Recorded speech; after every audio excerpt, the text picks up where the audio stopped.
Hello, stargazers. This is Sandra from 7th House Astrology coming to you today about Polly Winter's Aries chart. So last time we actually covered the Sun and the Moon.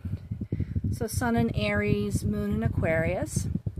And this time we'll cover her Venus and Mars placements.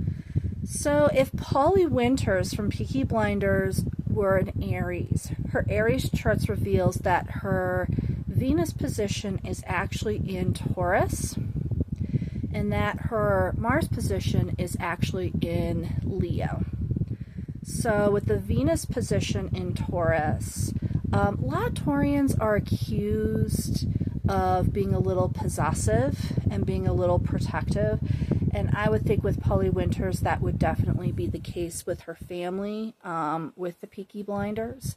You know, just being overly protective, possibly being, coming across as being possessive, but really trying to have the better interests of her family in mind and also of her loved ones in mind. Also, wanting the lavish lifestyle is definitely indicative of Venus in Taurus.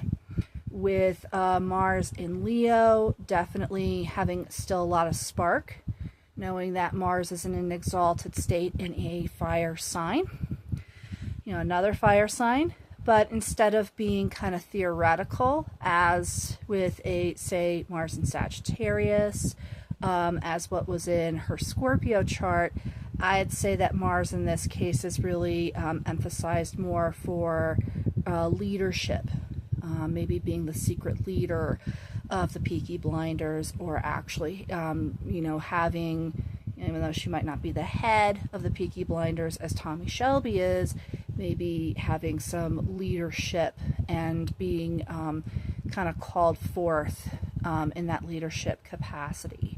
I'd say the biggest challenge for those who have Mars in Leo is to keep the, the heart-centered leadership, which I would advocate for Polly Winters. Kind of keep that in mind. While you're a leader, make sure that it's heart-led. Heart-led being out of love, but of course should probably be like, oh, how dare you, or oh, screw that, and kind of keep going regardless. If you like this, definitely check out Polly Winters' Scorpio chart on my podcast, 7th House Astrology, wherever major podcasts are sold. If you are interested in readings, definitely reach out to me at 7thhousea@gmail.com. And as always, take care, stargazers.